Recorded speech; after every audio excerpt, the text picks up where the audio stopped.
জিলহজের প্রথম 10 দিনের আমল, ইবাদত, নেকামল, ভালো কাজ, এটা আল্লাহর কাছে এত প্রিয়, অন্য কোন সময়ের আমল ইবাদত, অন্য কোন দিনের আমল ইবাদত আল্লাহর কাছে এত প্রিয় না।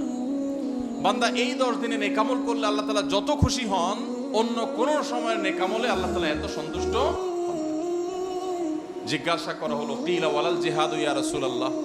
সাহাবীরা প্রশ্ন করলেন, হে আল্লাহর রাসূল, অন্য সময় আল্লাহর রাহে যদি কেউ জিহাদে যায়, অন্য সময় যদি জিহাদে রত হয়, তাহলে সেই আমলটার মর্যাদাও কি এই দশকের সাধারণ নেকামলের চাইতে উত্তম না? ওটা তো জিহাদ, জীবন বাজি রাখা। এই সময়ের সাধারণ নেকামলের চাইতে অন্য সময়ের জিহাদটাও কি উত্তম না? নবী সাল্লাল্লাহু আলাইহি সাল্লাম বলেছেন, ওয়ালাল জিহাদু ফি সাবিলিল্লাহ, অন্য সময়ের জিহাদও এই সময়ের সাধারণ নেকামলের চাইতে উত্তম না, ইল্লা, তবে অন্য সময়ের জিহাদ যদি কেউ এই পর্যায়ে করে যে তিনি তার জান মাল সবকিছু নিয়ে জিহাদে গেছেন, কিন্তু কিছু নিয়েই ফিরে আসতে পারেন না, সব আল্লাহর রাহে কোরবানি করে দিয়েছেন, এই লোকের কথা ভিন্ন, তার মর্যাদা সবকিছুর উপরে।